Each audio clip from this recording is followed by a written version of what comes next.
Bueno, para mí es un gusto saludar otra vez a todos los que ya están conectados aquí en la interacción vía Zoom y también a través de YouTube y de Facebook. Qué alegría es poder reunirnos de manera virtual, abrir la Sagrada Escritura y pues dejar que nuestra capacidad espiritual e intelectual nos conduzca a una comprensión más profunda de la voluntad de Dios, de la belleza y de la virtud de su palabra. Quiero invitarles a que pues alisten sus Biblias, si es que las tienen a la mano ahí, y las abran en Apocalipsis capítulo 3 y nos vamos a ir dirigiendo a ese pasaje de la Escritura en lo que comparto mi pantalla yo con ustedes para podernos alistar para la enseñanza del día de hoy. Vamos a leer Apocalipsis capítulo 3, versículos 1 al 6. Versículos 1 al 6. Y le voy a dar la oportunidad a Andrés también, que nos ha hecho favor de abrir la oración, que nos haga la lectura en la Biblia de las Américas. La tengo aquí en la pantalla o en su propia Biblia. Así que adelante, Andrés. Okay. Con su Biblia, pastor, las Américas. Y escribe al ángel de la iglesia en Sardis, el que tiene los 7 espíritus de Dios y las 7 estrellas, dice esto: yo conozco tus obras, que tienes nombre de que vives, pero estás muerto. Ponte en vela y afirma las cosas que quedan, que estaban a punto de morir, porque no he hallado completas tus obras delante de mi Dios. Acuérdate pues de lo que has recibido y oído. Guárdalo y arrepiéntete. Por tanto, si no velas, vendré como ladrón, y no sabrás a qué hora vendré sobre ti. Pero tienes unos pocos en Sardi que no han manchado sus vestiduras, y andarán conmigo vestidos de blanco, porque son dignos. Así el vencedor será vestido de vestiduras blancas, y no borraré su nombre del libro de la vida, y reconoceré su nombre delante de mi Padre y delante de sus ángeles. El que tiene oído, oiga lo que el Espíritu dice a las iglesias. Gracias, Andrés. Muy bien. Vamos entonces a las notas. Aquí estamos. Entonces estamos estudiando las 7 iglesias que se mencionan en el libro de Apocalipsis. Ya hemos dicho las primeras 4 de la lista: Éfeso, Esmirna, Pérgamo y Tiatira.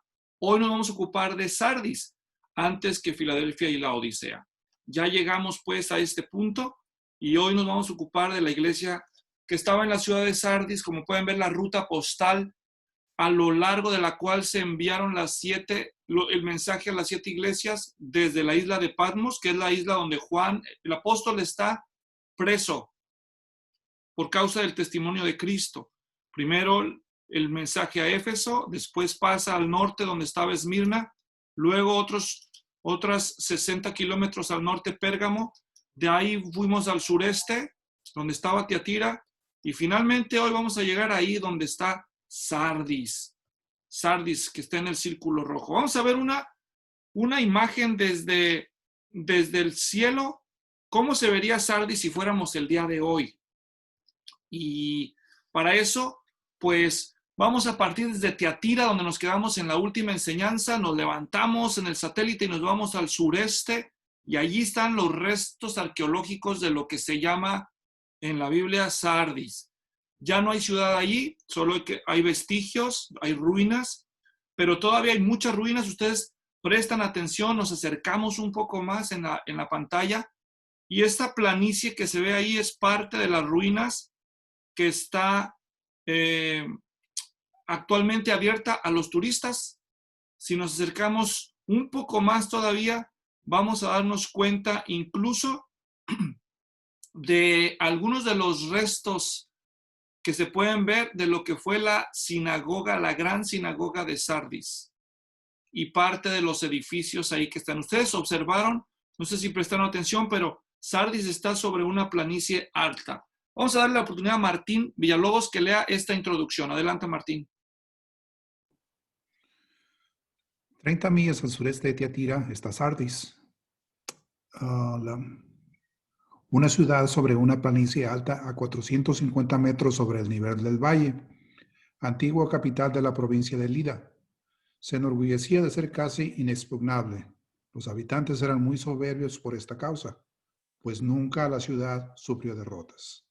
Quiero decir bueno, sí hubo derrotas en la historia de la ciudad de Sardis, pero no tan frecuentes como sucedió en otros casos. Quiero decir, el rey Ciro de Persia fue uno de los que capturaron Sardis en la antigüedad. Años después, Alejandro Grande, Alejandro el Magno, también conquistó la ciudad de Sardis, pero comparativamente hablando, otras ciudades eran objeto de cantidad de guerras y de derrotas, y no fue el caso de Sardis. Sardis fue una ciudad privilegiada en ese sentido, una ciudad que casi nunca sufrió ataques porque era muy difícil derrotarla y muy poca la ganancia para los ejércitos, porque no era una ciudad de mucha influencia política. Entonces no sufrió de muchas pues invasiones, así que eso los hacía sentir muy orgullosos a ellos, a los habitantes de Sardis. Vamos a continuar ahí leyendo nuestros apuntes. ¿Dónde está? Vamos a ver, acá. Muy bien. Era una ciudad de ovejas. Había mucha producción de lana y de ropa. Esas eran las industrias principales en esa ciudad. El famoso Esopo, que era un poeta griego, era originario de Sardis. Era uno de las celebridades que nacieron allí. ¿Puedes leer, Rafael, por favor? Habilita tu micrófono y lee los siguientes puntos. Claro que sí. Se adoraba a la diosa Cibeles en un templo consagrado en su honor. Era la ciudad del lujo y de la apatía y inmoralidad según Ramsay. Ramsay es un arqueólogo muy importante en la historia de la arqueología bíblica. Sigue, por favor. Una tradición temprana dice que Melito, miembro de Sardis, escribió el primer comentario al libro de Apocalipsis.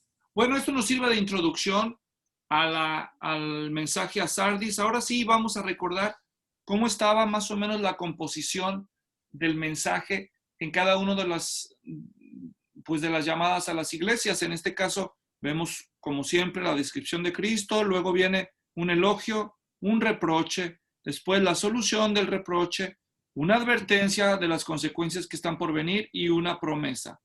De ese modo se completa el formato. Como ustedes se van a dar cuenta el día de hoy, el formato está un poco alterado. Entonces no vamos a ver que los versículos siguen esta secuencia como estamos acostumbrados. Si leyéramos los versículos en secuencia, veríamos que más o menos va así, así, así, así y luego así. Pero para propósitos de lógica, yo voy a organizar los versículos para que sigan esta progresión. Nada más hago esa aclaración. ¿Ok? Vamos a empezar primero, como siempre, con la descripción de el Señor Jesucristo en el inicio de esta narrativa. Dice, y escribe, es la orden que se le da al ángel de la iglesia en Sardis. El que tiene los 7 espíritus de Dios y las 7 estrellas dice esto. Algo pasó y ya no veo lo que tengo aquí en mi pantalla. Déjeme, trato de ver qué pasó. A ver. Vamos, en Apocalipsis 1:4, el Señor, más bien Juan, no el Señor, Juan mencionó los 7 espíritus. Sí, otra vez ya no se ve ahí mis apuntes como yo los tengo enfrente, como que se me congeló, fíjense. No importa, ahorita lo arreglamos.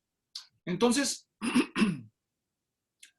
vamos a pedirle a uno de ustedes que lea Apocalipsis 1:4, por favor, mientras yo soluciono aquí el problema. A ver, Juan, pon tu micrófono y léenos Apocalipsis 1:4.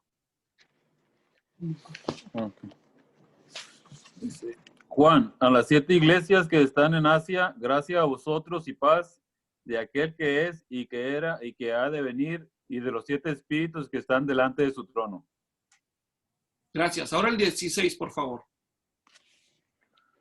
En su mano derecha tenía 7 estrellas y de su boca salía una aguda espada de 2 filos. Su rostro era como del sol cuando brilla con toda su fuerza. Y el 20. En cuanto al misterio de las 7 estrellas que viste en mi mano derecha y de los 7 candelabros de oro, las 7 estrellas son los ángeles de las 7 iglesias y los 7 candelabros son las 7 iglesias. Gracias. Muy bien. Entonces, estamos viendo ahí, a ver dónde están mis apuntes. Ah, acá están. Ok, entonces estamos viendo ahí que ya se nos dijo en el capítulo 1 acerca de los 7 espíritus de Dios. ¿Alguien se acuerda qué significa ese simbolismo? Ya lo explicamos en su debido momento. ¿Qué significa? ¿Quién recuerda? Pues lo que usted dijo, los 7 espíritus. Ajá. ¿Qué son los 7 espíritus? No, estaba confundido, perdón. Pensé que estaba diciendo de los de lo que estaban encargados de la iglesia. Ah, no. Es la plenitud de Dios, pastor. Pues es la plenitud del Espíritu Santo, ¿verdad? Es Sí. una manifestación descriptiva del Espíritu Santo en su plenitud. Entonces, a eso se refiere. Y las 7 estrellas, ¿qué son según el versículo 20? ¿Alguien observó? ¿Qué son? Sí, son las iglesias. Las 7 iglesias, ¿verdad? Entonces aquí se nos está hablando, pues, que el Señor Jesús, y fíjense que dice, el que tiene los 7 espíritus de Dios. ¿Quién es ese en el contexto del que estamos hablando? Señor Jesús. El Señor Jesús. Entonces, aunque en la Trinidad hay una igualdad ontológica, hay una diferenciación jerárquica o administrativa. ¿Y alguno me está viendo con cara de qué dijo? ¿Verdad? Bueno, cuando decimos algo es ontológico, quiere decir con la naturaleza de su ser.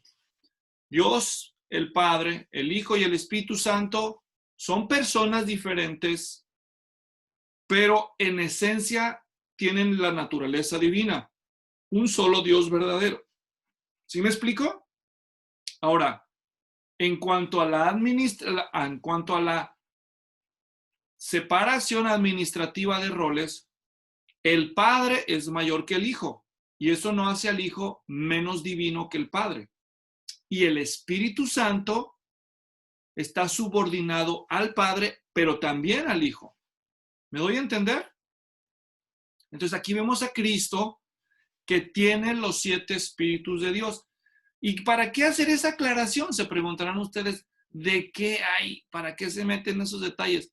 Porque para los que no saben de historia de la iglesia, esto fue motivo de una división en la iglesia a lo largo de la historia. ¿Algunos lo sabían? Sí, algunos ya lo saben.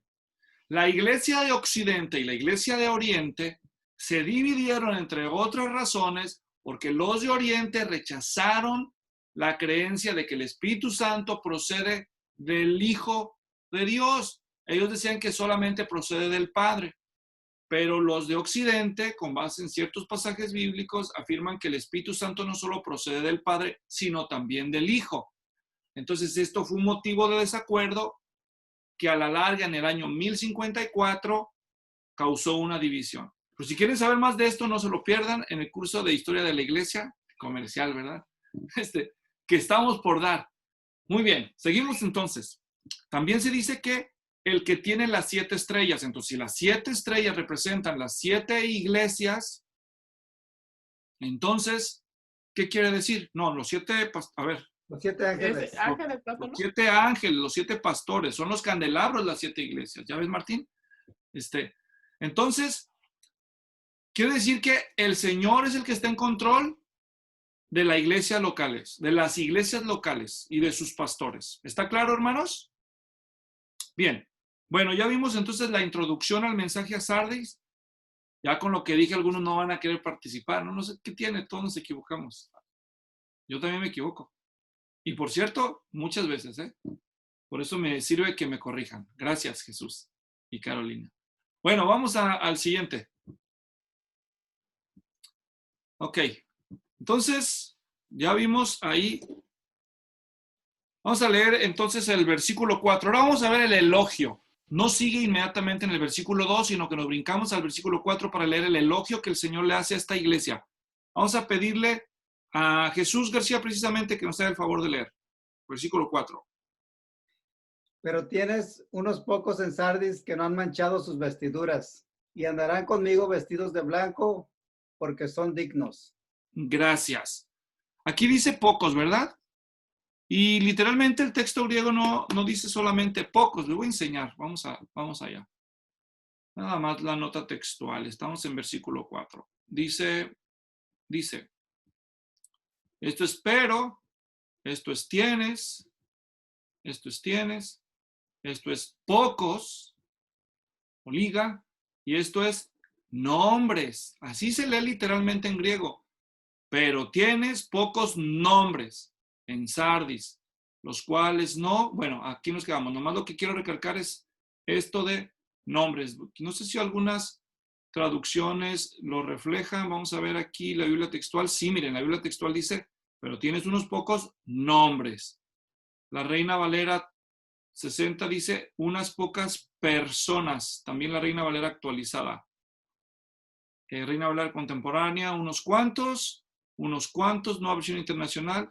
Hay algunos, simplemente traduce la nueva traducción viviente. Bueno, ¿por qué hago esta observación? Porque el término nombre va a volver a ser usado al final del mensaje, cuando el Señor Jesús dice, no borraré sus nombres. Entonces, esto no es accidental.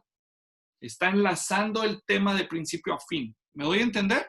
Entonces, había unos pocos nombres y esos nombres eran así porque no iban a ser borrados, porque eran nombres del libro de la vida, pero no nos vamos a adelantar, a su debido momento llegaremos para allá. Aquí simplemente estamos viendo en el versículo 4 el elogio, y como parte de ese elogio encontramos que el Señor Jesús dice que unos pocos nombres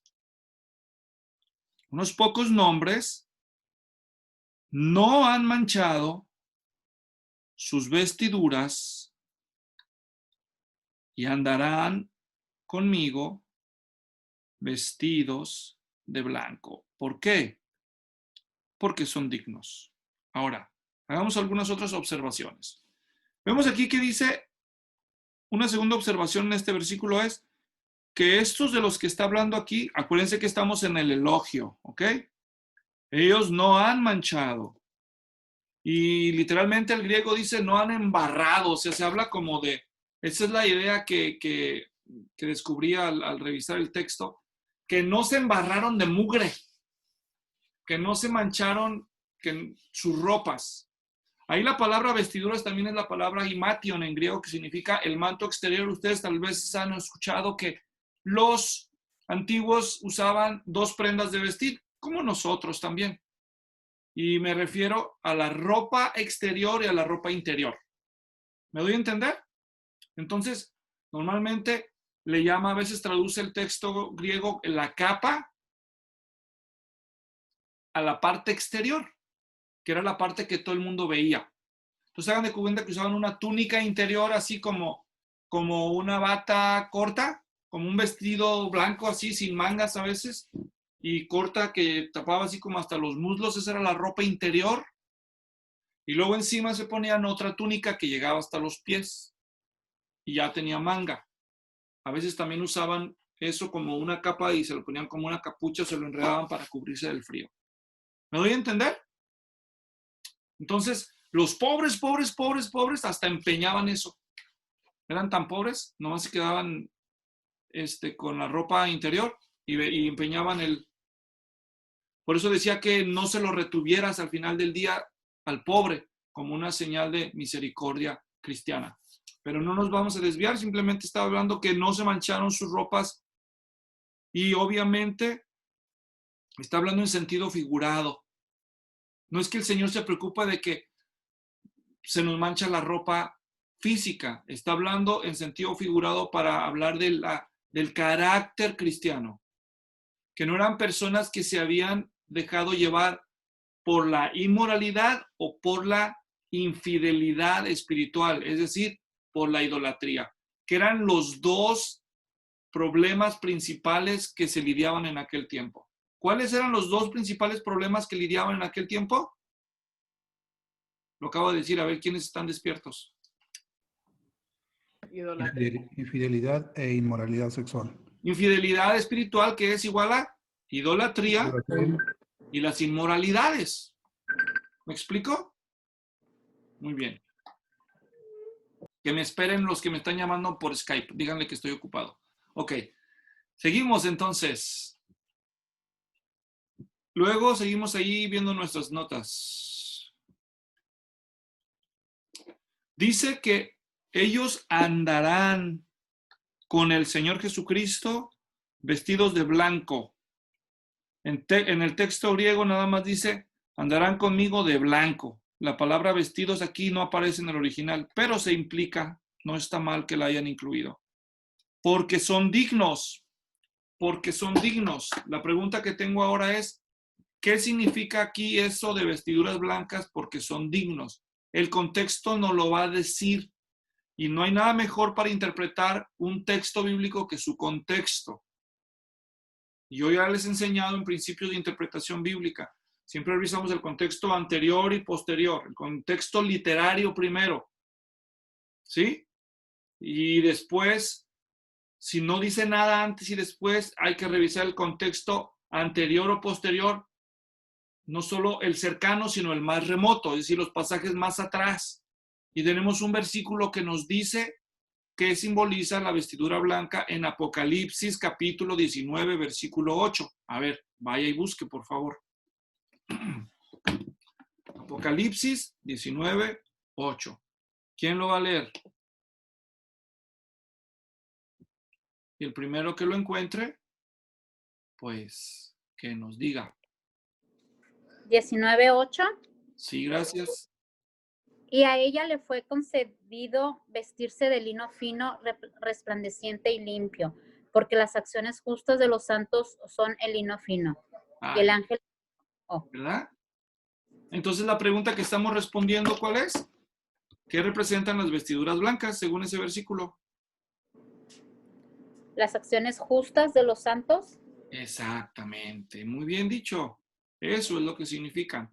Entonces, las vestiduras blancas en Apocalipsis significa la justicia. ¿Ok? La justicia. ¿Se acuerdan de una parábola del Señor Jesús que contó? En donde dijo que al hijo hay que vestirlo, el hijo pródigo, en Lucas 15. ¿Se acuerdan de eso?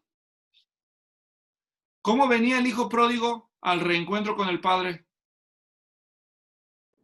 Andrajoso, sucio. Todo sucio, indigno, apestaba a puerco, ¿verdad? Y aquellos que no saben, pues algún día visiten una de puercos y van a ver qué bonito huelen. Todo roto su ropaje. ¿Quién le dio la ropa?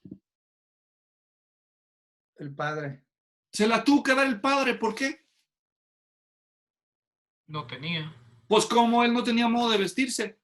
Volvamos en la historia bíblica. Adán y Eva pecan contra Dios. Y dice que andaban desnudos. Y después de su pecado se avergonzaron de su desnudez. ¿Quién los vistió? Dios. Entonces, cuando nosotros lleguemos al cielo, no somos nosotros los que nos vestimos a nosotros mismos. ¿Qué representa el vestido, Erika? ¿Te acuerdas? Bueno, no sé si... Ahí está. Las acciones justas de los santos. Ok. Entonces, las acciones justas de los santos. Entonces, la ropa que nosotros vamos a portar, la justicia que vamos a portar, es la que nos ha revestido el Padre, la de Cristo. ¿Verdad, hermanos? Hemos sido revestidos con la justicia de Cristo. Eso no significa que vamos a ser injustos nomás porque Cristo nos da su justicia. No, al contrario, vamos a vivir en consistencia con la justicia que nos ha sido imputada, acreditada. Pero es por el mérito de Cristo que podemos tener la esperanza de estar dignamente delante de Dios. De otro modo, ¿con qué dignidad podríamos, con qué cara presentarnos ante Él? Bueno, yo no tengo con qué, y usted menos, ¿verdad? Porque, ¿cuál justicia podemos nosotros alegar que nosotros hemos quebrantado la palabra del Señor tantas veces? Bueno, entonces, es una hermosa promesa que le hace el Señor Jesucristo a los de Sardis, que no se han manchado sus vestiduras, que no han abandonado su fe ni su integridad cristiana. ¿Se acuerdan cuál era la industria principal en Sardis? ¿Cuál? La lana. Hacer vestidos y tintarlos, colorearlos. Entonces ellos tenían mucho orgullo de su industria textil, ¿me entiendes? Pero aquí Cristo los anima a que se estimule su fe por las vestiduras espirituales más que por las que les hacían sentir tanto orgullo ahí. Allá en Jalisco, donde yo vengo, hay un pueblo que se ha hecho famoso por la ropa que vende. Creo que es el de Zapotlanejo. ¿Cuál era?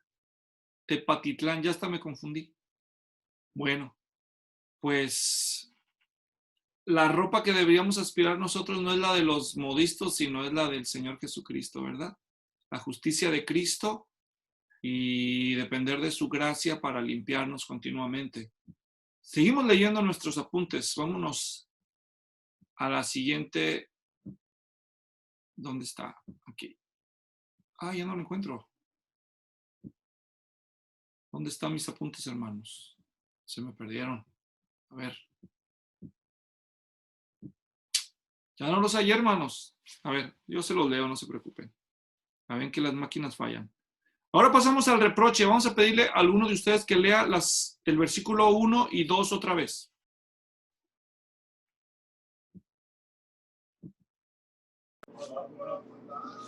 Y escribe el ángel de la iglesia en Sardes, el que tiene los 7 espíritus de Dios y las 7 estrellas, dice esto: yo conozco tus obras, que tienes nombre de que vives, pero estás muerta. ¿El 2 también? Sí, por favor. Ponte en vela y afirma las cosas que quedan, que estaban a punto de morir, porque no he hallado completas tus obras delante de mi Dios. Gracias. Muy bien.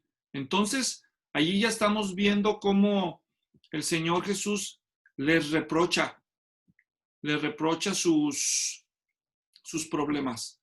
Vamos a empezar a ver los detalles. Entonces, a ver, me adelanté. Permítame. ¿Dónde están mis? Ándale. Les digo que me está fallando esto. ¿Dónde estamos? A ver. Aquí está. Ok, vamos a empezar aquí viendo los detalles. Dice, tienes nombre, ¿verdad? Yo conozco tus obras, que tienes nombre de que vives. ¿Qué significa eso de que tienes nombre? ¿Se acuerdan que el nombre ha venido jugando es un término importante de principio a fin en este mensaje? Ellos tienen nombre.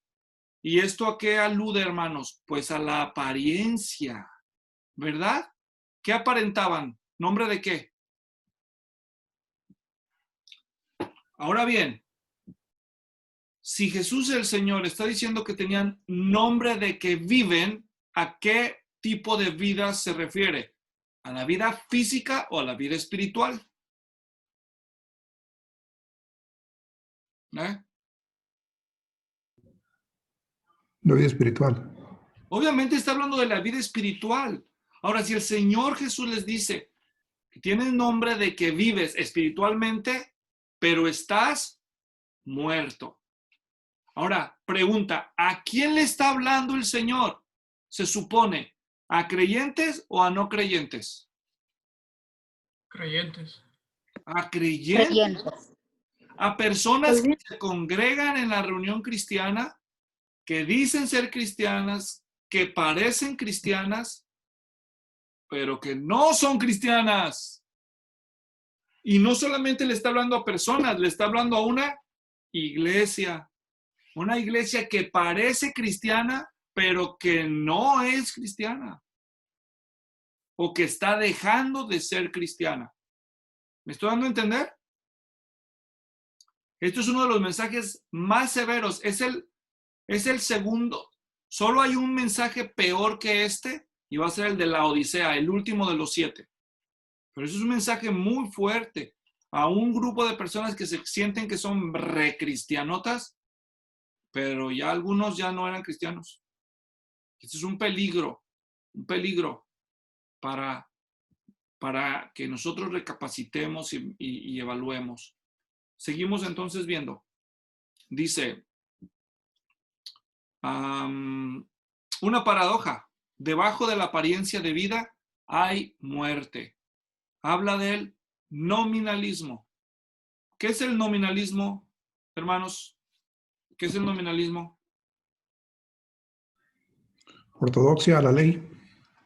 Bueno, no, eso no es el nominalismo. El nominalismo es como una persona que es cristiana nominal, pues, por ejemplo, una persona que nomás se cree cristiana, pues porque va a la iglesia o porque creció en la iglesia o porque siempre ha ido a la iglesia, pero en realidad no es cristiana. Muy bien. No, lo que Martín decía es legalismo. Nominalismo tiene que ver con el término nombre, que es de nombre nada más, que es una persona de nombre, cristiana de nombre, de los que llamamos los domingueros, ¿no? El domingo, amén, amén. Aleluya, hermano, y en 3 semanas son unos diablos, ¿verdad? Entonces, lo que estamos diciendo nosotros es que el Señor Jesús está acercando a una iglesia que está en camino a la apostasía. Una nueva generación de personas son parte de la iglesia, pero no son regeneradas. Un segmento de la iglesia ya no es regenerado. ¿Sí me estoy dando a entender, hermanos? Son cristianos de nombre. De nombre. Una vez más, esto fue motivo en la historia de la iglesia de una de las separaciones entre dos grupos importantes. El grupo de los presbiterianos, que tenían la teología reformada, la sana doctrina y enseñaban y predicaban el evangelio. La iglesia presbiteriana es la iglesia que resultó del liderazgo de John Knox en Escocia, una iglesia buena en teología. Pero con el paso del tiempo, uno de los aspectos que recibieron de la teología de Juan Calvino, los presbiterianos, fue que bautizaban a los niños. Entonces ellos decían que los niños, para que fueran miembros del pacto, entonces debían de ser bautizados. Y como el bautismo era el requisito para ser parte de la iglesia, entonces en la iglesia presbiteriana, entonces y todavía hasta el día de hoy, se bautizan a los niños y como resultado del bautismo, el niño es considerado parte de la iglesia. Por lo tanto, tenemos en las iglesias que tienen esta concepción personas que son miembros de la iglesia, pero que no son regeneradas todavía. ¿Me estoy dando a entender lo que digo, hermanos? O sea, que fueron bautizadas antes de ser convertidas a Cristo. Entonces, no nos ha de extrañar porque a veces la iglesia se le tiene que dar este tipo de mensajes. Porque las personas pasan por los rituales cristianos sin tener la experiencia espiritual necesaria para haberlos pues ejercido debidamente. Y entonces hay que hablarle a ese tipo de gente que se confunde porque nace y crece en el cristianismo y cree que porque nace en panadería eso lo convierte en bolillo. Pues no, ¿verdad? Tú naces espiritualmente muerto.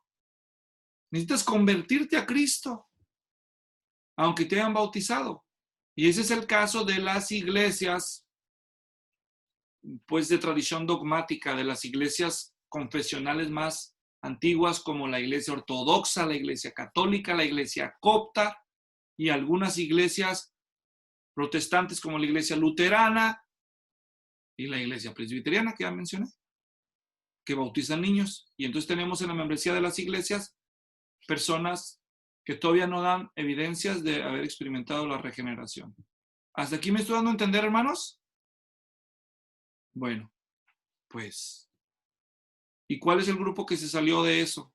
Se preguntarán. ¿Cuál? A ver. Ahora sí, con mucho orgullo, díganlo, Andrés. Los bautistas, sí, exactamente, la iglesia bautista. ¿Ok? 1609, para los que no sabían la fecha. Bueno, ok. Pero no solo los bautistas, también los congregacionales. 1604, les ganaron. por 5 años. Bueno, o sea que, pero si quieren saber más de esto, no se pierdan los cursos de historia de la iglesia. Ok, bueno, vamos a seguir estudiando. Y ya nos dijeron ahí que era Zapotlanejo, por cierto. Gracias a Joana. Ok. Estamos entonces viendo ahí el versículo 1 todavía, donde el Señor Jesucristo está haciendo el reproche a la iglesia. Vamos a compartir otra vez la pantalla. Dice, Santiago 2.17. Vamos a ver Santiago 2.17 para recordarnos cómo sí a veces nosotros podemos autoengañarnos aunque estamos en la iglesia. Santiago 2.17. ¿Puede leer, por favor? ¿Alguien de ustedes? Ahí está ya en la pantalla. Así también la fe por sí misma, si no tiene obras, está muerta. Ahí está. ¿Verdad? Entonces, la fe se evidencia por las obras. Como dice el siguiente versículo. Alguno dirá, tú tienes fe, yo tengo obras. Muéstrame tu fe sin las obras. Imposible. Yo te mostraré mi fe por mis obras. Y está hablando que hay una supuesta fe que en realidad es una fe muerta. Porque la fe estéril que no se evidencia con obras no es fe verdadera. Muy bien. Otro pasaje de la Escritura que vemos aquí. 2 Timoteo 3:5. Vamos para allá.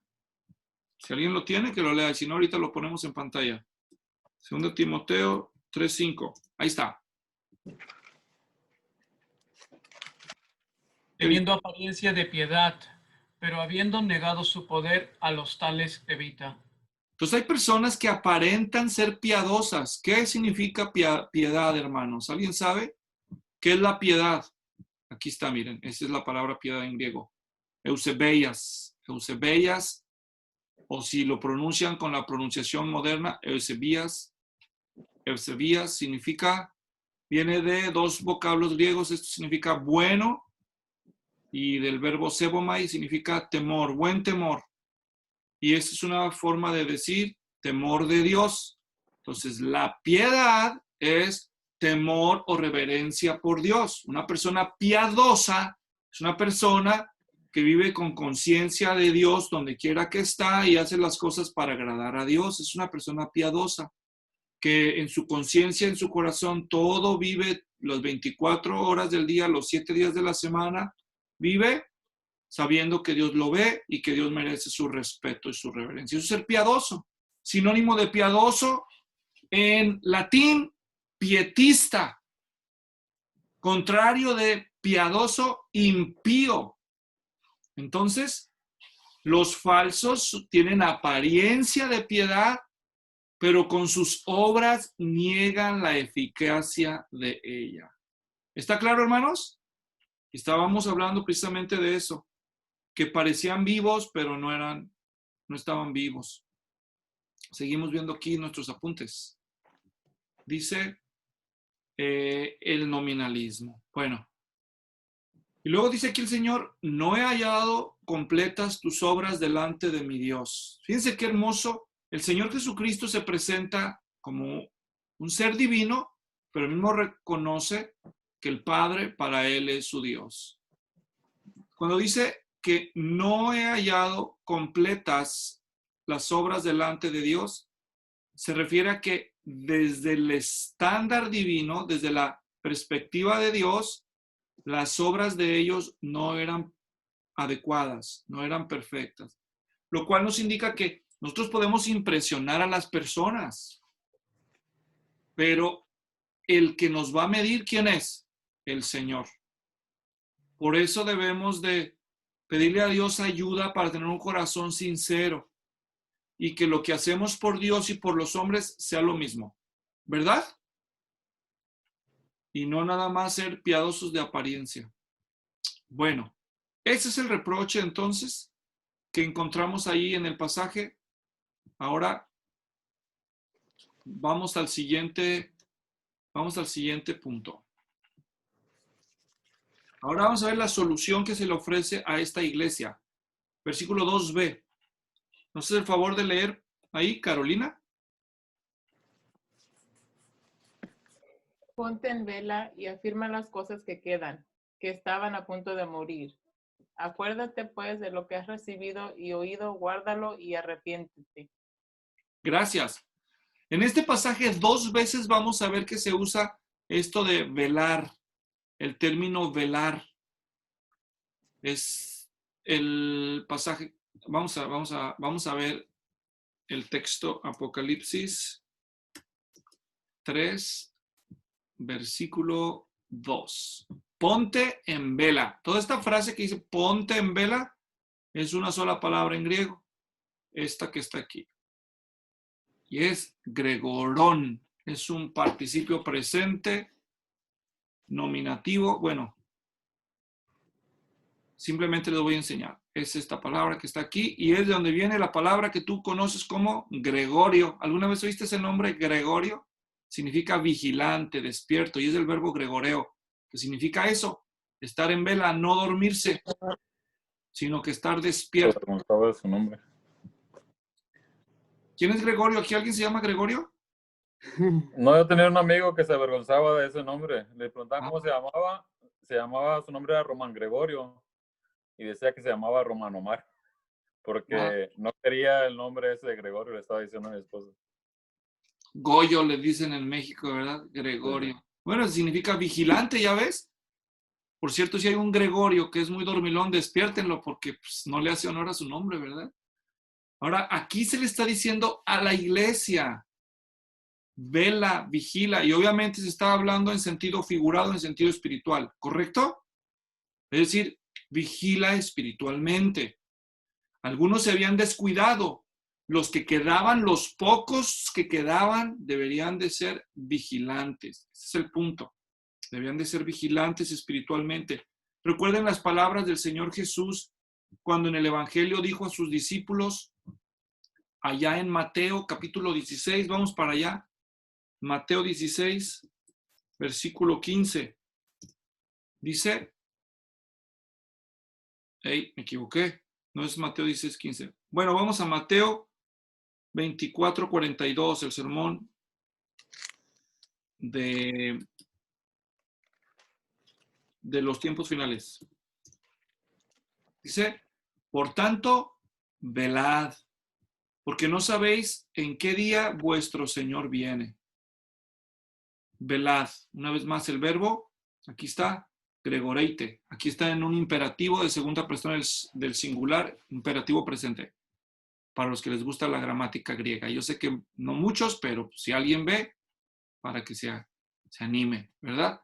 Vigilar, velar. Y esa es una alusión a la segunda venida de Cristo. Entonces, es una vigilancia espiritual de la que se nos está hablando ahí. Pero no es lo único. ¿Qué más? El texto nos dice, observen los imperativos que tiene aquí este versículo, tiene varios. Vigilar es el primero, el segundo es afirmar. Y ese verbo afirmar es un verbo griego que significa ponerle columnas o ponerle... Es la palabra asterix en griego que significa como un puntal. ¿Te das cuenta que tienes una pared y la pared así como que se quiere caer y entonces le pones un soporte? Esa es la palabra. Ponerle soporte, fortalece, apuntala, sostener firmemente. Esa es la idea. Entonces, volviendo al pasaje, el Señor Jesucristo lo que le está diciendo ahí a la iglesia es que afirmen las cosas que quedan. ¿Y cuáles son esas cosas?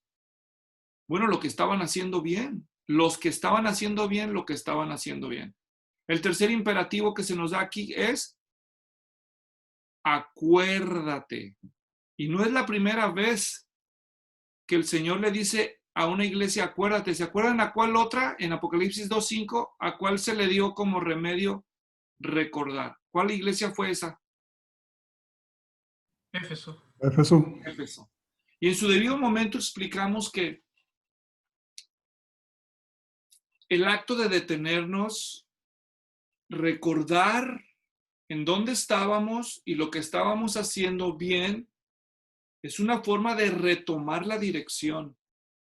de retomar la dirección. El problema es cuando no tenemos nada que recordar. Yo les conté que la primera vez que yo hice profesión de fe, es decir, cuando yo profesé ser cristiano, mi vida no cambió. Mi vida no cambió, al contrario, empeoró. Entonces, obviamente, pues yo no compartía a Cristo. ¿Qué iba a compartir yo a Cristo? Decir, pues antes de conocer a Cristo yo era malo, pero ahora soy peor. O sea, pues, ¿qué testimonio es ese, verdad? Entonces, es importante que nosotros hagamos una autoevaluación de nuestra profesión de fe a la luz de las evidencias cristianas, a la luz de las verdades que pueden probar una fe genuina, que son las obras. Y por cierto, vamos a dar unas conferencias el sábado 7 de noviembre, que precisamente es una serie de conferencias que se llama En Defensa del Evangelio. Son virtuales, son gratuitas, y algunos pastores vamos a estar enseñando acerca de las evidencias de la auténtica conversión, y vamos a hacer una exposición de Primera de Juan. Entonces les invito a aquellos que tengan interés, estén pendientes para que puedan participar de esa oportunidad. Bueno, ahora entonces, aquí se le dice que se debe de acordar lo que había recibido, y la pregunta que debemos hacernos, ¿qué quiere decir eso? ¿Qué es eso que has recibido? Porque el texto dice claramente, acuérdate pues de lo que has recibido. ¿Y qué era lo que habían recibido? Pues todo el depósito de verdad. Y cuando decimos el depósito de verdad, queremos decir tanto la doctrina como la práctica cristiana. Es decir, la verdad y la conducta acorde a esa verdad. Ellos deberían de recordarlo. Eso Pablo lo llama el depósito en 2 Timoteo. Vamos a ver algunos ejemplos de la importancia de esto, como se nos mencionan en otros pasajes de la Escritura. Por ejemplo, en 1 Timoteo capítulo 1, versículos 3 al 5. Observen. Dice el versículo 3 al 5. ¿Quiere leer, por favor, Martín? Como te rogué al partir para Macedonia que te quedaras en Éfeso para que instruyeras a algunos que no enseñaran doctrinas extrañas. Pausa. Entonces observen, en primer lugar, que no enseñen doctrinas extrañas. Es decir, conserven lo que recibieron. No estén enseñando cosas extrañas. Siguiente. Ni prestaran atención a mitos y genealogías interminables, lo que da lugar a discusiones inútiles en vez de hacer avanzar el plan de Dios, que es por fe. Pausa. Entonces, ni enseñen cosas extrañas, ni presten atención. Esto es lo activo y esto es lo pasivo. Aquí están algunos que estaban metiendo ya cosas extrañas a la doctrina y otros que estaban permitiendo que se las metieran a su cabecita y a su corazón. Mitos, cosas de los judaizantes en ese contexto. Entonces, nosotros hemos recibido un depósito de sana enseñanza que debemos cuidar. Debemos cuidar que no nos enseñen cosas contrarias a la sana doctrina, y debemos cuidar de no enseñar cosas contrarias a lo que está en la Biblia.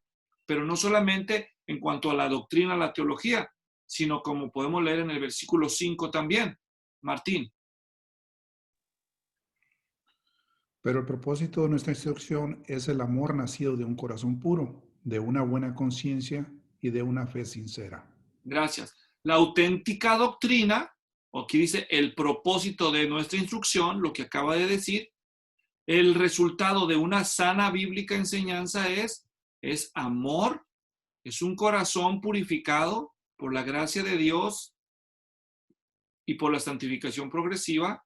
Lo mismo, una buena conciencia, es decir, no hay hipocresías, una fe sincera. Entonces, lo que nosotros hemos recibido es un depósito de verdad que produce santificación. ¿Me doy a entender, hermanos?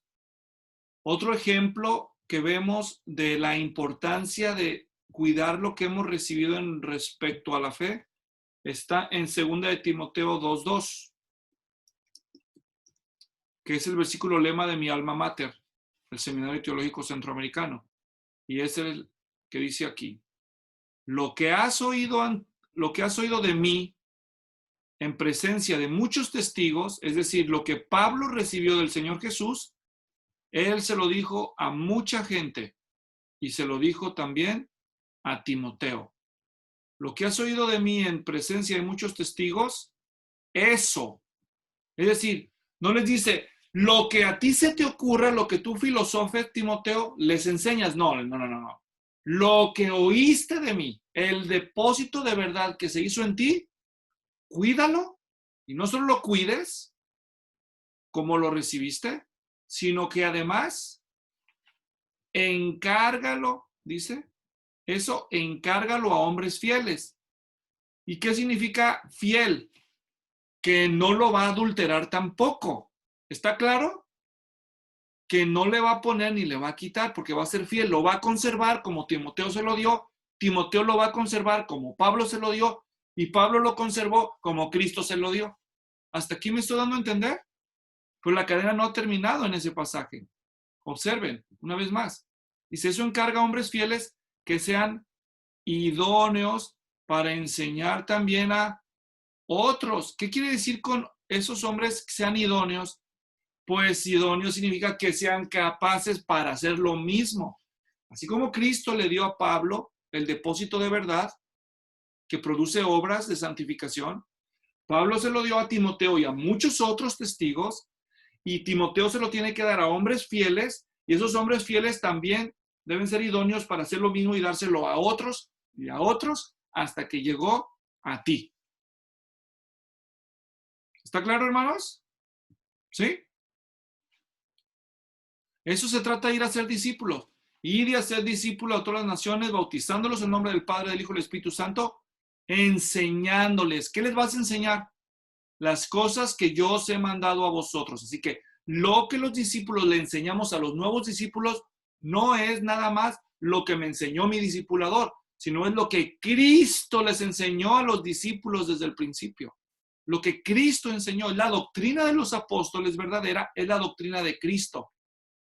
No es una doctrina diferente la de Pedro, Pablo, Juan, que la de Jesús. Algunos dicen, no, yo estudio los evangelios, porque ahí sí está la doctrina de Cristo. Acá es la de Pablo. Y algunos me verán con cara de, ay, pastor, ¿quién va a decir eso? Me lo han dicho estos privilegiados oídos que Dios me dio. Han oído esas cosas, hermano, que dicen, no, pero eso lo dijo Pablo, ¿eso qué? ¿En serio me lo han dicho? No, hermanos, ese es el depósito. Y nosotros debemos ser fieles de conservar el depósito. Rafael, ¿quieres opinar algo o preguntar? Sí, creo que es importante justamente, he estado mirando algunos debates y varios de ellos fueron entre cristianos y musulmanes.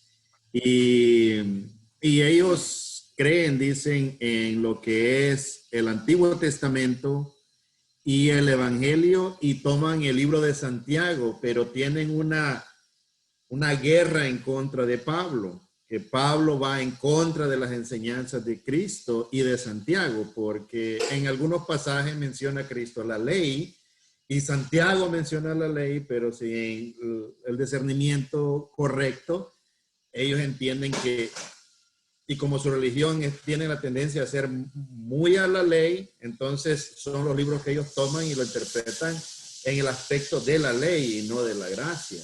Y como Pablo habla de la gracia mucho, entonces por eso descartan mucho a Pablo. No quieren recibir la gracia, sino que ellos quieren vivir por la ley. Claro. Pero si hubieran estudiado historia de la iglesia, se habían dado cuenta que hubo un movimiento que se llamaba el Ebionismo que rechazó todos los escritos de Pablo porque eran muy judíos y nomás autorizaron en el canon Mateo, Santiago y los libros que citaban mucho el Antiguo Testamento, Hebreos, pero todos los demás los quitaron. Y luego hubo otro que se llamó Pablo de Samosata que descartó todos los libros que eran judíos y se quedó solo con los de Pablo. Pero bueno, se saca la gente por no estudiar historia de la iglesia. Así que si algún día pueden estudiar historia de la iglesia, háganlo porque les va a servir mucho, ¿eh? A ver si se les da la oportunidad. Bueno, seguimos. Ok. Vamos para allá. Gracias, Rafael. Buen comentario. Seguimos. Entonces, el otro imperativo que se le da en este versículo es guárdalo, consérvalo con integridad, lo que has recibido, ese depósito, y también en lo que respecta al pecado, a la dureza, al nominalismo, dice finalmente, arrepiéntete, ¿verdad? Arrepiéntete. Esos son los últimos imperativos que vemos allí. Y ahora vamos a ver la advertencia. ¿Qué va a pasar si ellos no hacen caso? Ahí dice el texto siguiente, la consecuencia de no obedecer. Por tanto, si no velas, vendré como ladrón y no sabrás a qué hora vendré sobre ti. Nos recuerda también las palabras del Señor en los evangelios, como ladrón en la noche. Vendré sobre ti no está hablando de la segunda venida de Cristo, está hablando de una venida disciplinaria a ellos como iglesia. Una venida que definitivamente no van a saber a qué horas. Aquí, aunque dice el texto en español, dice, no sabrás, el texto griego es enfático, dice, no. Yo ya les había explicado eso. No es ume, los dos negativos juntos haciendo algo superlativo. Jamás sabrás a qué horas vendré. No, o sea, como diciendo, si no te pones las pilas, agárrate porque no sabes cómo te va a llegar, pero te va a llegar. Te va a llegar la disciplina. Dios nos libre, ¿verdad? Bueno, vamos a ver los últimos versículos de este mensaje.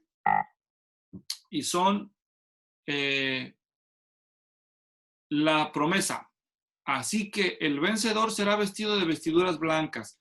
Y ahí el vencedor nada más no se refiere a los cristianos super espirituales, los paladines, los héroes de la fe, los pastores y los misioneros y los mártires, no.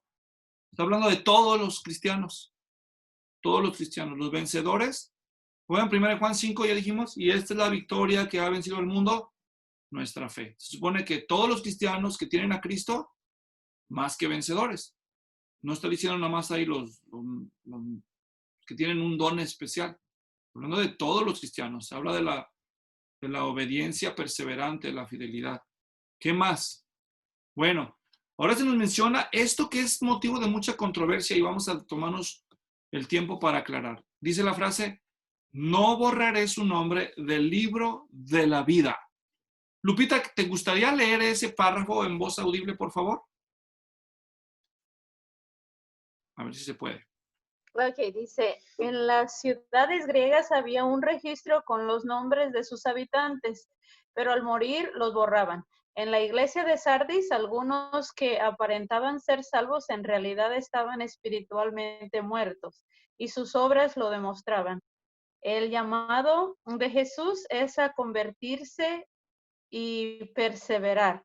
El texto no dice que si alguien peca, Jesucristo lo borrará del libro de la vida. Jesús promete que los salvos jamás se perderán el privilegio de ser parte de la ciudad celestial. Ahora vamos a hacer otra aclaración. Muchas gracias, Lupita, porque esto es uno de los asuntos más controversiales. Yo publiqué por ahí un video en donde estoy hablando de la seguridad de salvación y traté de abordar algunos de los versículos que más se usan para tratar de demostrar que la salvación sí se pierde. Y este es uno de ellos. ¿Me estoy dando a entender? Ahora, cuando puse esos videos, no hubieran visto la avalancha de comentarios que me han llegado. Que no, me han dicho de todo, para lo que me preocupa. Pero lo cierto es que merece una respuesta, ¿no? Merece una respuesta. Ahora, voy a responder a esto con dos argumentos. ¿De veras este versículo habla de que la salvación se pierde? Ok. Si este versículo habla que la salvación se pierde, la pregunta que tenemos que hacernos es, ¿por qué se perdería? Ahora traten de ayudarme los que están aquí conectados o los que están allí en el chat de Facebook o de YouTube, si quieren opinar. Ok, si la salvación se pierde a la luz del contexto de este pasaje, ¿por qué se perdería? Díganme ustedes. A ver, los escucho. Pónganse en el lugar de los que piensan así. No estoy diciendo que ustedes creen eso, nomás estoy preguntando para que no esté hablando yo nada más, sino que otros me ayuden. A ver. Por no arrepentirse de sus malas obras. Ok. Entonces, si alguien no se arrepiente, es que la salvación se pierde. ¿Por qué? Porque pecamos. Por sus pecados, ¿verdad? Ahora, entonces dígame, ¿cuáles pecados conducirían a la pérdida de la salvación? ¿Quién sabe? Porque Jesucristo nos perdonó todos los pecados. ¿Qué no? Entonces, este es el punto. Primero, si la salvación se pierde porque volvemos a pecar después de la conversión, les tengo malas noticias. ¿Qué creen? Todos la perdimos, ¿o no? Sí, ¿Sí o no? Díganme. sí. Si la salvación se pierde porque volvemos a pecar después de la conversión, entonces, si la respuesta es sí, entonces todos la perdemos, ¿sí o no? Sí. Y si la respuesta es no, dicen, no todos la pierden, solo algunos. Es que no todos los pecados son iguales. Ok, dígame ahora entonces, ¿cuáles pecados sí producen la pérdida de la salvación y cuáles no? Explíqueme cuáles, por favor. ¿Cuáles? No se puede, porque pecado es pecado. Entonces, algunos de ellos que creen esa postura sí hacen una diferenciación. Por ejemplo, ¿cuáles? A ver qué piensan los demás. Ayúdenme. ¿Le llaman pecados veniales de muerte? En la perspectiva católico-romana, dicen que hay pecados mortales y pecados veniales, ¿verdad? Los pecados mortales, si tú, por ejemplo, ¿saben cuál es un pecado mortal? No lo van a creer. Ahí de ustedes si cometen ese pecado mortal. La blasfemia. Y hablan mal contra el Papa. Eso es un pecado mortal en la Iglesia Católica. ¿Lo sabían? No. Pues sí, eso es un pecado mortal en la Iglesia Católica. Estudien y verán. Por eso Lutero perdió la comunión en la Iglesia Católica. Por eso los comulgaron, porque dijo que el Papa era un burro. Yo no estoy diciendo, eso dijo Lutero. Simplemente estoy diciendo, ¿ok? Ok. Ahora, simplemente estamos diciendo que si la salvación se pierde por pecar, garantizado entonces que nadie puede tener seguridad de salvación. Yo entendería ese punto. ¿Me doy a entender? Pero si me dicen, bueno, hay ciertos pecados que se hacen que se pierda la salvación y otros no, explíquenme cuáles o cuántos pecados. Segundo, si Cristo murió por nuestros pecados, ¿por cuántos pecados murió Cristo? Ahora bien, yo les dije, yo le voy a hacer dos preguntas a la luz del contexto aquí, a los que creen que este pasaje está diciendo que la salvación se pierde. Uno es a la luz del contexto. Los vuelvo a llevar al pasaje. Quiero que observen. ¿Dice el texto que Cristo borrará el nombre del libro de la vida o que no borrará el nombre del libro de la vida? ¿Qué es lo que dice? No. Pero es que es clarísimo, hermanos. Es clarísimo que dice, no borraré su nombre del libro de la vida. Pero hay personas que dicen, ya ves, es que Cristo los borra. Pero ¿dónde dice eso? Pues se implica, si está diciendo que no lo borraré, es porque los puede borrar. Bueno, entiendo la lógica que usas, pero a la luz del contexto, de manera literal, el texto no está diciendo que Cristo borra nombres del libro de la vida. Está diciendo que a los vencedores no los borrará del nombre del libro de la vida. Y si tú conoces un poco de la cultura griega, sabrías que en las ciudades, los ciudadanos, en las ciudades griegas, los ciudadanos estaban anotados en un registro público de ciudadanos. Cuando se morían, ¿qué creen que hacían? Los borraban. Pues lo borraban. Pues lo borraban porque ya no vivían en la ciudad. No eran bautistas los griegos, porque acá hay muchas iglesias bautistas que tienen su lista de membresía y ya se murieron la mitad de los miembros, pero todavía están en la lista, pueden llegar a votar el día de la resurrección. No se crean, no se enojen conmigo los bautistas, yo los amo. Estoy bromeando, ¿ok? Entonces, lo que estoy diciendo es que Cristo está usando esto, sí, como una advertencia para los nominales. Sí. pero más bien acuérdense que estamos en la porción que cierra el pasaje donde está dándole una promesa a los fieles. Ellos no tenían nada que temer. Sus nombres nunca iban a ser borrados del libro de la vida. ¿Me estoy explicando, hermanos? No, pero sí hay pasajes que dicen eso, que Dios te va a borrar del libro de la vida. ¿Cuál? ¿Cuál, por ejemplo? A ver. Ahora, yo lo voy a llevar y compartir ahí mi pantalla, porque ya el tiempo está pasando rápido y estamos en la recta final. Como Éxodo 32. ¿Se acuerdan? Aquella vez que los israelitas hacen el becerro de oro, Dios se enoja con ellos y Moisés sale a interceder por ellos y dice en Éxodo 32. Observen, vamos para allá. Éxodo 32. Amén. Dice, Moisés está intercediendo, pero ahora, si es tu voluntad, perdona su pecado, y si no, bórrame del libro que has escrito. Entonces muchos dicen, ahí está, ya ves, ahí está. Moisés sabía que Dios podía borrar el libro y le está pidiendo que lo borre. ¿En serio? ¿Creen que está hablando de eso? No está hablando de eso. Les voy a dar otro ejemplo. Salmos. Vamos a los Salmos, capítulo 69. Observen. ¿De qué está hablando Moisés entonces? Salmo 69, versículo 28. Dice, sean borrados del libro de la vida y no sean inscritos con los justos. Ok, explico. ¿De qué está hablando? Para los hebreos, el libro de los vivientes, así es como se debe traducir en el hebreo. El libro de los vivientes era los vivos que eran parte del pueblo de Israel. Cuando Moisés le dice al Señor, bórrame del libro de la vida, lo que está diciendo es, Señor, no extermines a tu pueblo por causa de su idolatría y por haber roto el pacto. Si no, mejor quítame la vida a mí y consérvaselas a ellos. Eso es lo que está diciendo con bórrame del libro. Está hablando del libro de los vivientes, y el libro de los vivientes es el libro de los vivos. Era sinónimo a perder la vida. ¿Me doy a entender, hermanos? Pero no era una muerte prematura. Exactamente, es diciendo, si le vas a quitar la vida a alguien, yo me ofrezco voluntario. ¿Sí me explico? No está hablando del libro de la vida eterna. Está hablando de seguir vivo en la comunidad del pacto de Israel. Rafael.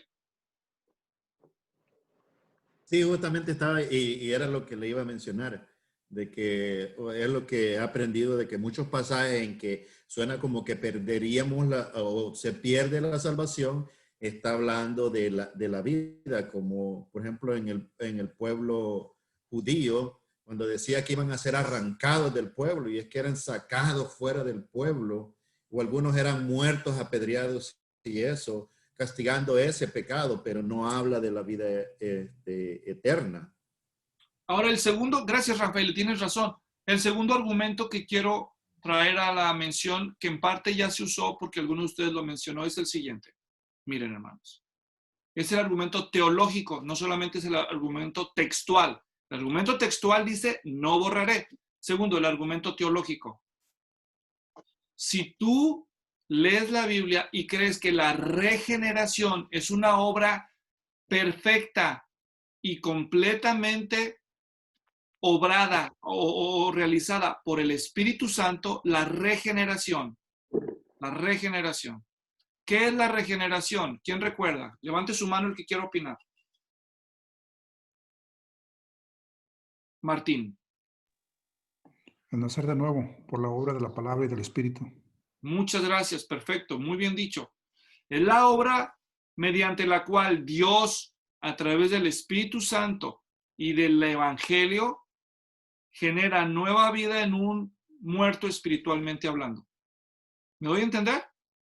Lo despierta a la vida y lo hace nacer de nuevo. Ok. La regeneración es una obra del hombre o de Dios. ¿Qué dice la Biblia? Dios. De Dios. 100% de Dios. La regeneración es una obra que se puede revertir. Según la Biblia, no. Entonces, si nosotros somos de los que creen que la salvación se pierde, entonces nosotros somos de los que creen que hay personas nacidas de nuevo que van a estar en el infierno. ¿Me voy a entender? ¿Captan lo que estoy diciendo? Nacen y mueren, nacen y mueren.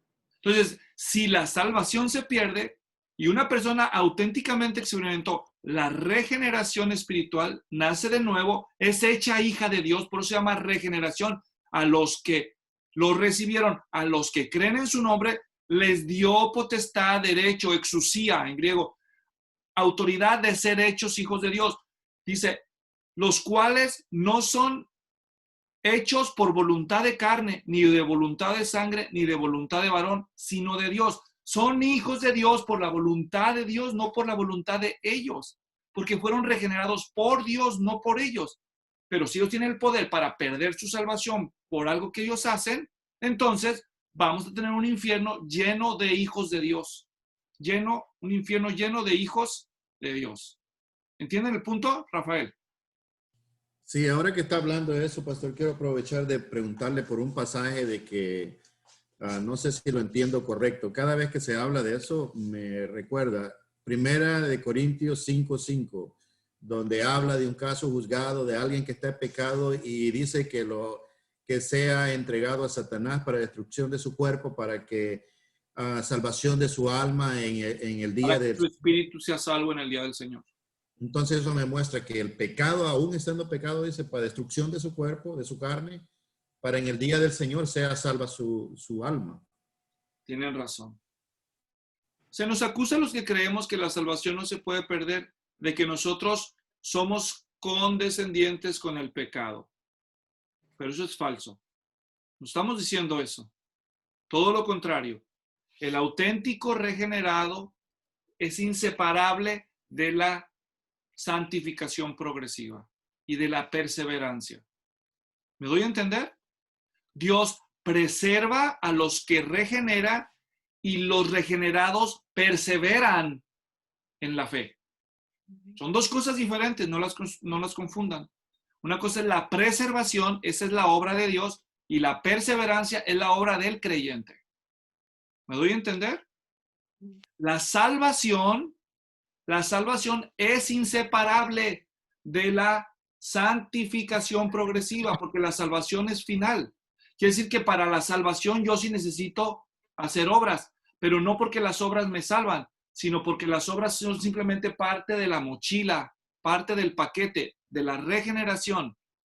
Yo experimento regeneración, justificación, santificación posicional, y eso me abre el camino a la santificación progresiva, y al final eso culmina en la salvación. Pero no es salvación por causa de mis obras, sino por medio de mis obras soy evidenciado de que voy a participar de esa salvación. No va a haber nadie en el cielo que fue salvo sin obras, excepto los que murieron inmediatamente después de su regeneración. ¿Me doy a entender? ¿Y quiénes son esos? ¿Alguien sabe? Uno es el ladrón que estaba con el Señor Jesucristo en la cruz al lado de él. Pero aún él hizo algunas obras, aunque estaba clavado en el madero. Confesó, ¿verdad? Defendió a Cristo. Aún eso es un fruto de labios que confiesan tu nombre, ¿verdad? Es un fruto. La confesión, no avergonzarse. Defender la dignidad de Cristo. Los únicos que van a experimentar la regeneración y automáticamente van al cielo son los no natos, los abortados. Y experimentan la regeneración como un don de Dios, no porque ejercieron fe, sino porque es la única forma en que ellos van a poder ir al cielo, y van a ir al cielo. Porque el Señor Jesús le dijo a Nicodemo que es necesario nacer de nuevo para ver el reino de Dios, ¿sí o no? Yep. Entonces, bueno, pero ese es tema de otra enseñanza que no vamos a profundizar hoy. Simplemente estamos diciendo, no es que seamos tercos y cerrados y que justifiquemos el pecado en la iglesia. Simplemente estamos diciendo, por razones textuales y por razones teológicas, la salvación no se pierde. Más bien, estamos de acuerdo con los que no están de acuerdo en que hay muchísima gente que dice que es salva, pero que no lo es en verdad. Estamos de acuerdo en eso. ¿Me doy a entender? Y estamos de acuerdo que existe la apostasía. Sí existe la apostasía, pero no es una apostasía teológicamente real, sino es una apostasía prácticamente real. Es decir, es una apostasía de gente que aparentó, participó de la vida de la iglesia y fue testigo de los cambios espirituales poderosos que Dios puede hacer en la vida de la gente, y ellos los vieron y los testificaron de primera mano, y aún así los despreciaron. No es lo mismo eso a simplemente resistirse al evangelio o no haberlo escuchado. Pero bueno, es otro motivo de debate también. Esos que creen que se pierde la salvación, ¿cómo interpretan Mateo 12:31? Donde dice, por tanto os digo, todo pecado y blasfemia será perdonado a los hombres, mas la blasfemia contra el Espíritu no les será perdonada. O sea, dice todo pecado y aún las blasfemias. La única es la blasfemia contra el Espíritu. Incluso, uno de sus pasajes favoritos es el de Hebreos capítulo 6. Si ustedes lo leen de versículos 4 al 6 específicamente, y si quieren ampliarlo hasta el 7 u 8.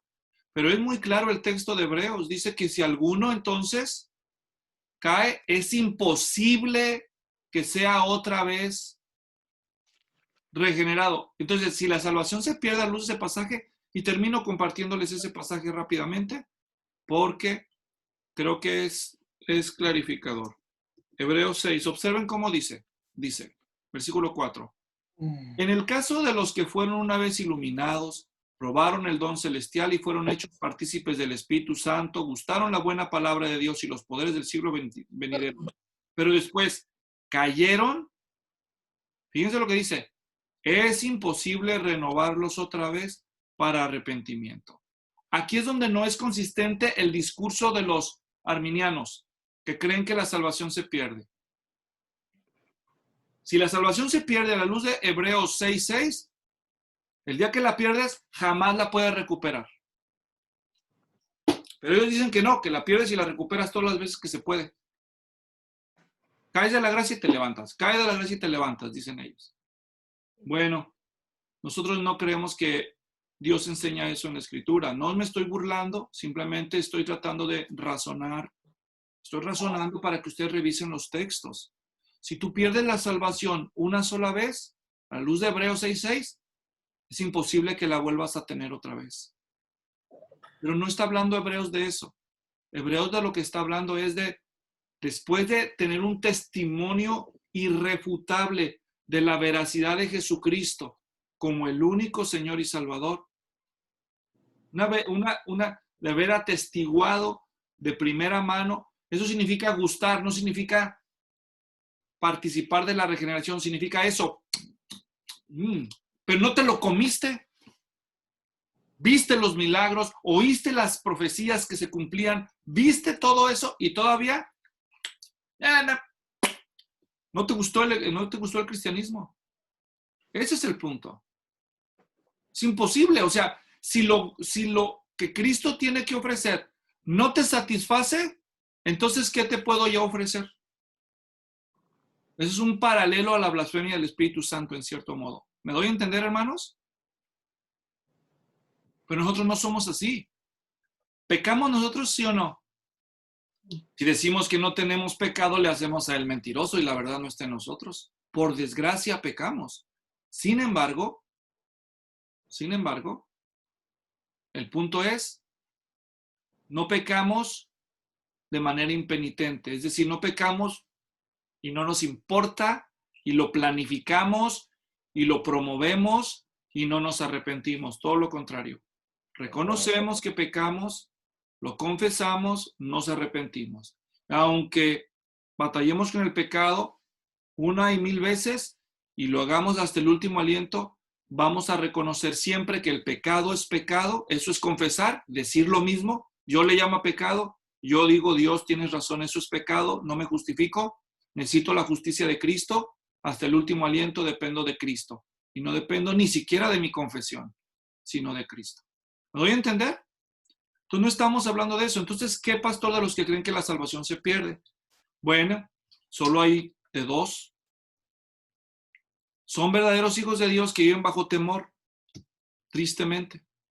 Pues no van a perder la salvación, aunque ellos creen que sí la pierden. Y los otros no son verdaderos hijos de Dios. Y tienen temor con razones justificadas, porque si mueren, se van a perder. ¿Me doy a entender?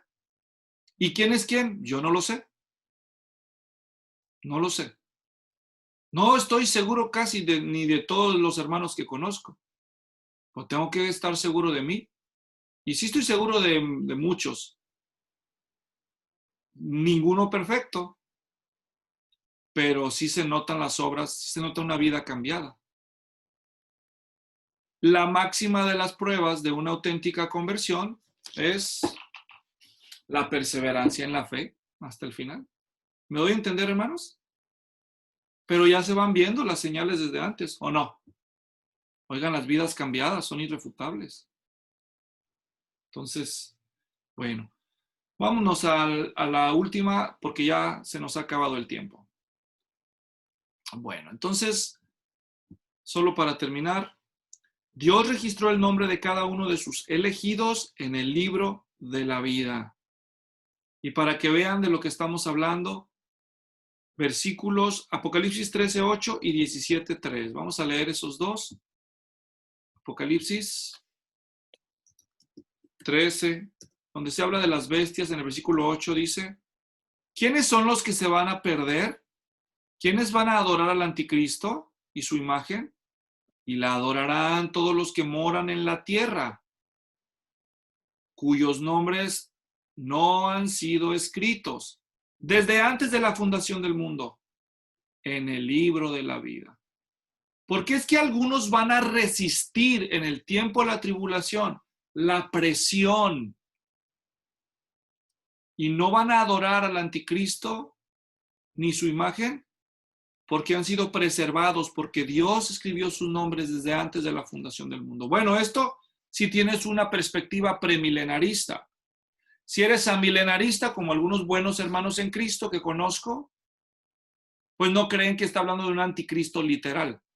Ellos creen que el anticristo es solamente un simbolismo para el sistema secular mundano que desplaza a Dios de su lugar y reclama adoración.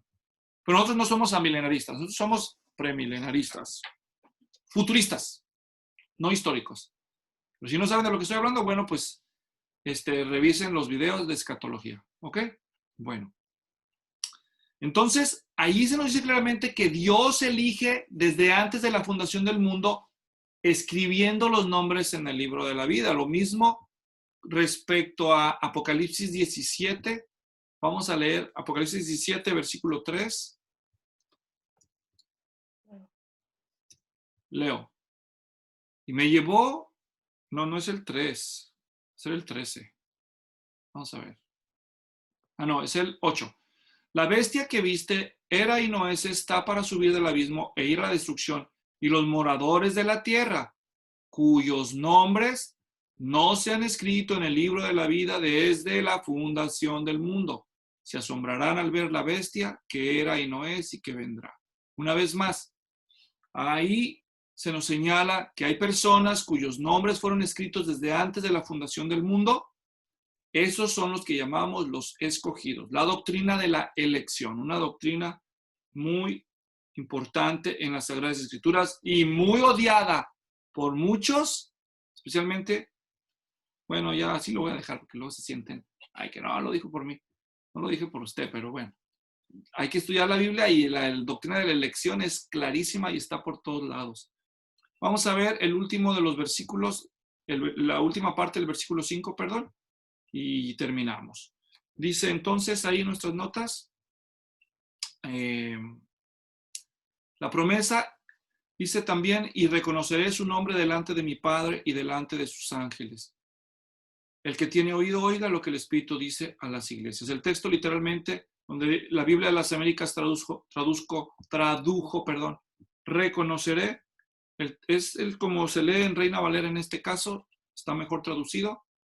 Allí literalmente es confesaré, homologeo en griego. Aquí está en futuro, homologuese, homologueso, homologueso. Y significa decir lo mismo, del verbo lego, decir, y homo, lo mismo, que significa confesar. Confesar. Y esto alude a esos pasajes donde dice, el que me confiese delante de los hombres en un contexto de persecución, también yo lo confesaré delante de mi Padre que está en los cielos. Y aquí en el pasaje de Apocalipsis agrega, y de sus ángeles. Eso, en otras palabras, es una forma de decir que el Señor Jesucristo lo va a homenajear públicamente. Y aquí alude a eso, alude a las bodas del Cordero y al tribunal de Cristo. Así damos por terminado el mensaje de Cristo a la iglesia en Sardis. El próximo tema será el mensaje a Filadelfia. Aquí termina entonces la enseñanza.